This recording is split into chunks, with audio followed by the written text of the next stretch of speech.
Mr. Panagariya, are you saying that China, because you mentioned about China, that as far as growth possibilities are concerned, they have already peaked out, because the general belief about India is that India's Amritkaal has just begun, and next 2 to 3 decades are actually going to drive a huge amount of momentum towards making India a developed nation by 2047. So is that happening in tandem, in sync, that China is slowing down and India is picking up pace just at the right time? Yes, I think, that was the gist of what I said. Another way to look at it is that, in terms of per capita income, we're still below $3,000, about somewhere 2,500 roughly or so. That means that the gap between our per capita income and what other countries have achieved is extremely large.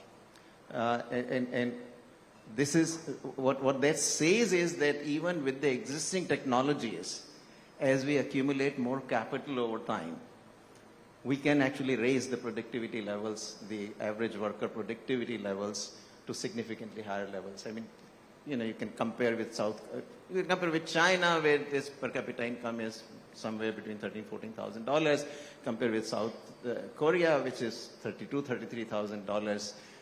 That's a very large gap. And what we know is that this is doable with the existing technologies. And with our kind of gap, it really places us in a great place. In addition, with all the reforms in place, it paves the way.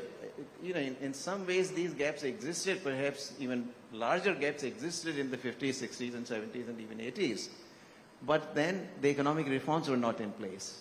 The economic activity was so incredibly restricted through all sorts of licensing systems. Investment was subject to licensing, imports were subject to licensing, everything was controlled. So the entrepreneurs really didn't have a free play.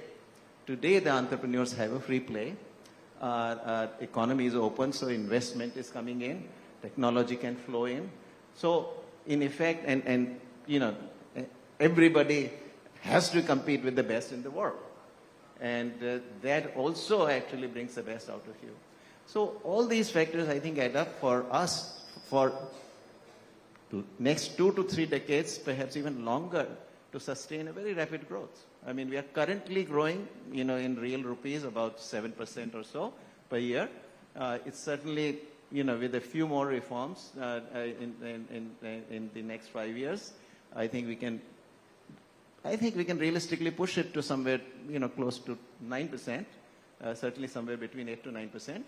And that can be sustained easily for a couple of decades, and then when the growth rate does decline, as it has happened in the case of all the other countries, we will still be maintaining possibly at 6 or 7%.